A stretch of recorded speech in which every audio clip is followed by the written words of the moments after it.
ምክንያታት ናተሃው ክሳብ ሕዚ ከይተፈትሐ ይቕፅል ኣሎ ሓሊፉ እውን ቤት ምክሪ ፌደሬሽን ዘሕለፎ ውሳነ ኣሎ ከምኡ እውን መረፃ ቦርድ ኢትዮጵያ ተመሳሳሊ ንሱ መሰረት ገይሩ ዘሕለፎ ውሳነ ኣሎ እዚ ሕቶ እዚ ሕጋዊ ናይ ሕጊ ጉዳይ እውን ኣይኮነን ናይ ቤት ምክሪ ፌደሬሽን ጉዳይ እውን ኣይኮነን ናይ ምርጫ ጉዳይ እውን ኣይኮነን ናይ መረፃ ቦርድ ጉዳይ እውን ኣይኮነን ትሕቶ ፖለቲካዊ ውፅኢት ኩናት እቲ መፍትሒ ድማ ፖለቲካዊ ነቲ ኩናት ካልኣይ በቲ ውፅኢት ምክንያት ክፍጠር ዝኽእል ካልኣይ ዙር ኩናት ከይፍጠር ንምግባር ዝኽእል ፖለቲካዊ ፍታሕ ምግባር እዩ ስለዚ ሕዚ እውን እቲ ሕቶ ሰላማውን ፖለቲካውን ፍታሕ ዘለዎ ክግበረሉ ዝኽእል ናብ ኩናት ክምራሕ ዘይግብኦ ኣተሓዝኡ እንተበላሽኻ ጥራሕ ካሊእ ኩናት መበገሲ ክኾን ዝኽእል እንተዘይኮይኑ ባዕሉ ሰላማውን ፖለቲካውን መፍትሒ ክርከበሉ ዝኽእል እዩ ኣብዚያት እዩ ሕዚ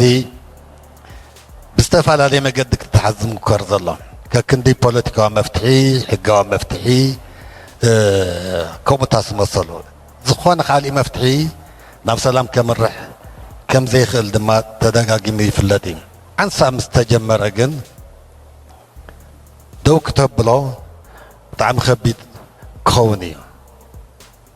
ስለዚ እቲ ኣብ ከባቢና ዘሎ ናይ ሓይሊ ምትእኽኻብ ናብ ኩናት ንምስጋር ንምውሳን ዝግበር ዘሎ ምድላው ቁሩብ ቀልቢ ገዚእኻ ምርኣይ ዘድልዮን ስለዚ ሕዚ እንተኾነ ብሕታዊ ኣማራፂ እዩ ሰላማውን ፖለቲካውን መገዲ ጥራሕ ምዃኑ ምባል ተገንዚብካ ምባል የድሊ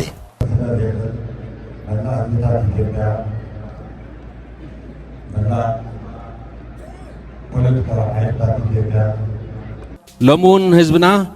ሰራዊት ትግራይናን ኩሎም ትካላት ትግራይናን ከመወትሩ ንፀላእትና ዘይቆርጠሙ ዓረ ምዃኖም ደጊሞም ብዕሊ ምግላፆም ዘለና ዝለዓለ ክብርና ብስሙድብና ሕወሓትን ብስመይን ዝገልፅ ሓበን ይስምዐኒ ዝኸበርክንን ዝኸበርኩምን እዚ እከይ መግለፂ ቦርድ መረፃ ኢትዮጵያ ቀንዲ ዕላማ ህዝብታት ትግራይን ኣምሓራ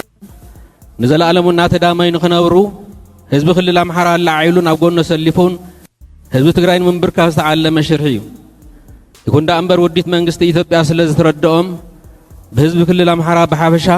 ብልሂቃን ኣምሓራ ድማ ብፍላይ ሰማዕ እዝነ ይረኸበን ህዝቢ ኣምሓራ ከምቲ ጀሚርካዮ ዘለኻ ኣፈላላይ እንተሃልዩ እውን ብሰላማዊ ዘተን ምርዳእን ዝፍታሕ ብውሳነ ኣለምቲ ውዲት ናብ ካሊእ ጎንፂ ከም ዘይተኣቱ ንውዘድካዮ ቅዋምን ትገብሮ ዘለኻ ቃልሲ እናኽበርና ንቐጻሊ እውን ቃልስኻ ኣጠናኺርካ ከም ትቕፅል ብምትእማን እዩ መንግስቲ ኢትዮጵያ ኣብዚ እዋን እከይ ኣዋጅ ጆኖሳይዳዊ ዕላዊ ዝገበረሉ ምክንያት ኣብ ዝሓለፉ 3 ዓመታትን 4 ወርሕን ህዝቢ ትግራይ ካብ ገጽ ምድሪ ጠፊኡ ስራሕ ክርከብ ኣለዎ ዝብል ቀንዲ ዕላምኡ ተግባራዊ ኣላይ ናይ ጥፍኣት ምድላው ገይሩ ህዝብና ብሰላሕታዊ ፅንተት ኣዳኺሙ ነዳዲ በጀት ሓገዝ እኽሊ ከልኪሉ ኣብ ወሰን ትግራይ ዝኣከቦ ዘመናዊ ጋዕገልጠ መሳርሒ ኩናት ዝተዓጠቐ ሽሾ ሰራዊቱ ደሞ ኩናት ንምውላዕ ዝሓቅኖ ሽርሒ እዩ ህዝቢ ትግራይ ንመሰሊ ረብሓን ህዝብታት ስለ ዝተቃለሰ ብመንግስቲ ኢትዮጵያ ሕማቕ መርኣያ ተወሲዱ ብ2013 ዓመተ ምህረት የህግ ማስከበር ብዝብል ሽፋን ኣብ ልዕሊ ህዝብና ዝፈፀሞን ብሰላሕታ ይፍፀሞን ዘሎ ጆኖሳይድ ንምቕፃል መረፃ ከይካድ ከልኪሎም ኢሉ ብቕልፅም ህዝብናን ሰራዊት ትግራይናን ጥቅምቲ 23 2015 ዓመተ ምህረት ዝፈረሞ ስምዕ ፕሪቶሪያ ቀዲዱ ዝተኸለፈ ጥፍኣት ጆኖሳይድ ንምቕፃል ዝወሰነ ምዃኑ ፈታዊ ፀላእን ክፈልጥ ይግባእ ዝኸበርክንን ዝኸበርኩምን ህዝብና ክፈልጦ ዝግባእ ካሊእ ሓቂ ትግራይ ንምብታን ምፅናትን ዓሊሙ ዝተወሰነ ውሳነ መንግስቲ ኢትዮጵያ ብምትሕባር ከዳዓት ተጋሩ ዝፍፀም ዘሎ ምዃኑ እዩ እዞም ከዳዓት ሎሚ ደስ ደቂ ትግራይ መሲሎም ሓዙን ስደዱን ዝብሉ ዘለዉ እኳ እንተኾነ መሬት ዘመሓደረ የመሓድሮ ተመዛበልቲ ይመለሱ መንግስት ፌደራል ተመዛበልቲ ናብ መርበት ከይምለስ ዕንቂፈ ይፈልጥን ዝብሉ ዝነበሩን ኣብ ቀረዋን ኣብ ጸለምትን ምስ ዓፋር ኣብ ዝዋስኑ ከባብታትን ምስ ሰራዊት ኢትዮጵያ ወጊኖም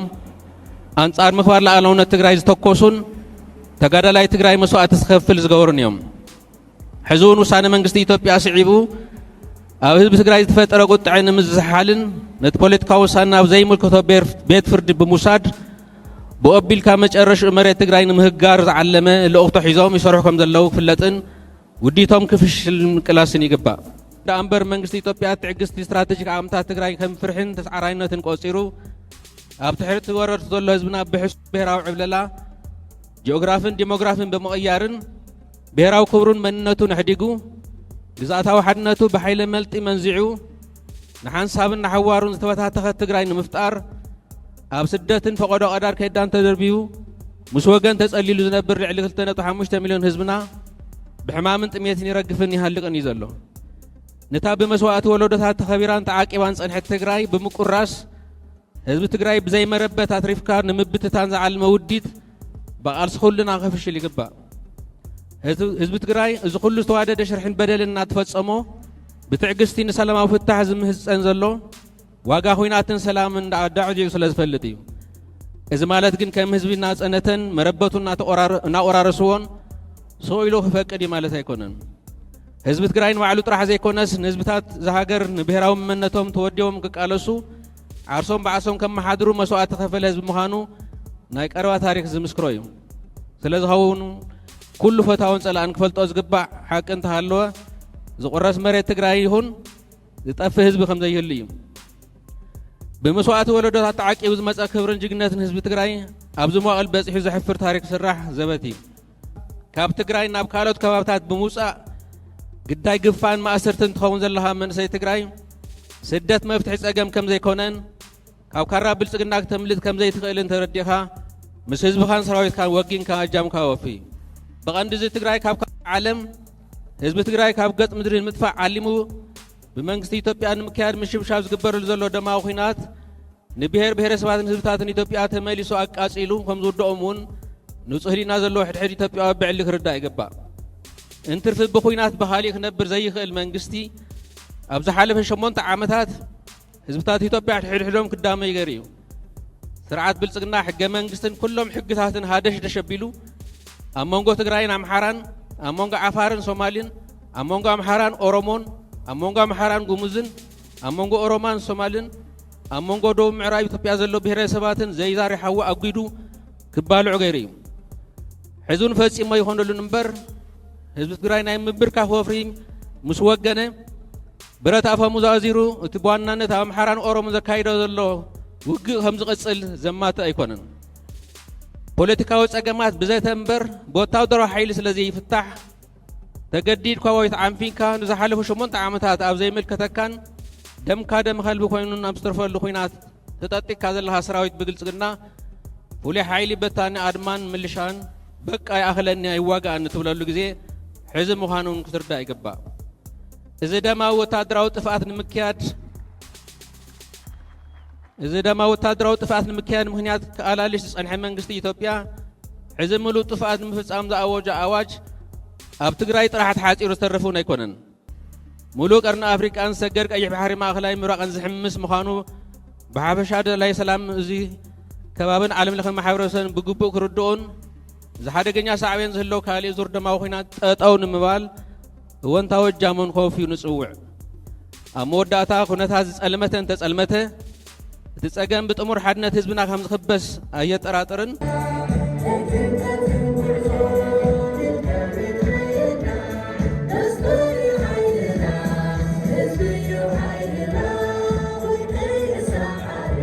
ኣብ ኢትዮጵያ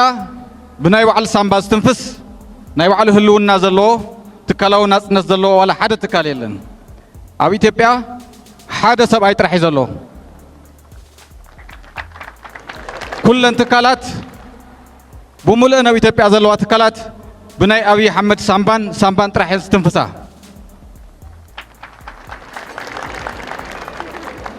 ቀንዲ ዓላማ ናይዚ እኩይ ድራማ እዚ ህዝቦም ሓራን ህዝቢ ትግራይን ከም ማጉላ ንምግጫው ከም ዝኾነ መልእኽተይ ከመሓላለፍ ይደሊ እቲ ሓቂ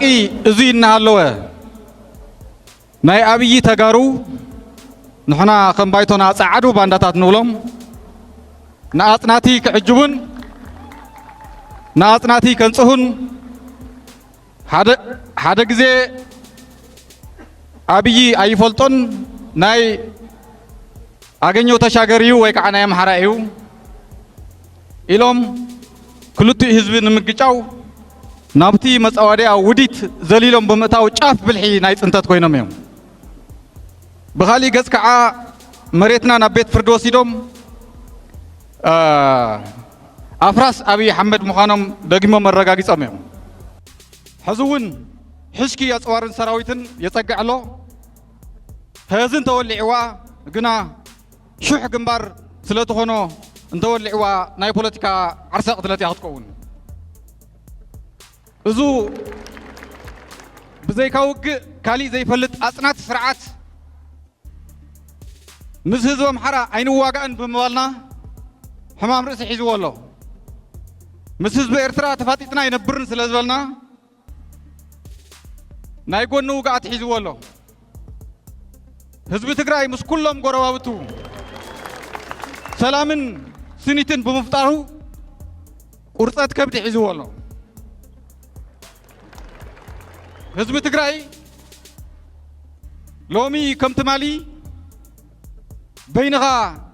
ሰማይ ኣይፈርሰካን እዩ ከማኻ ንሰላም ደው ዝበሉ ናይ ህልውና ሓደጋ ዘለዎም ጎረባብቲ ህዝብታት ኣብ ጎንኻ ኣለዉ ህዝቢ ትግራይ ኣብ ገዙ እዩ ዘሎ ህዝቢ ኤርትራ ኣብ ገዙ እዩ ዘሎ ህዝቢ ኣምሓራ ኣብ ገዙ እዩ ዘሎ ህዝቢ ዓፋር ህዝቢ ሱዳን ኣብ ገዞም እዮም ዘለዉ ውግእን ወረ ውግእን ኣይደልን ዝብል ዘለዉ ዞም ህዝብታት እዚኣቶም እዮም ብልጽግና እዩ ናብ ገዛና ውግእ ክኸፍት ዝንቀሳቐስ ዘሎ እዙይ ንምኽባስ እግረ መንገደይ ንልሂቃን ኣምሓራን ንልሂቃን ኤርትራን ብሓፈሻ ንኹሎም ናይ ሰላም ጽምዶ ዝፈጠሩ ህዝብታት ዘርእይዎ ዘለዉ ንቕሓትን ሓድነትን ተወፋይነትን ብሽም ባይቶና ንኣዳይ ክገልጸሎም ይደሊ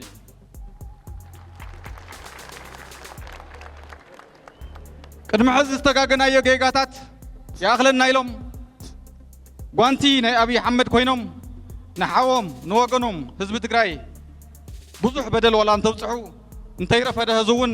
ናይ ሕሉፍ ይኣኽለና ምባሎም ናይ ጥንተት ሓይሊ መሳርሒ ኣይንኾንን ኢሎም ሓፍ ዝበለ ዝበረኸ ንቕሓት ሒዞም ምስ ህዝብና ናይ ሰላም ጽምዶ ብምፍጣሮም ንኣዳይ ክገልጽ ይደሊ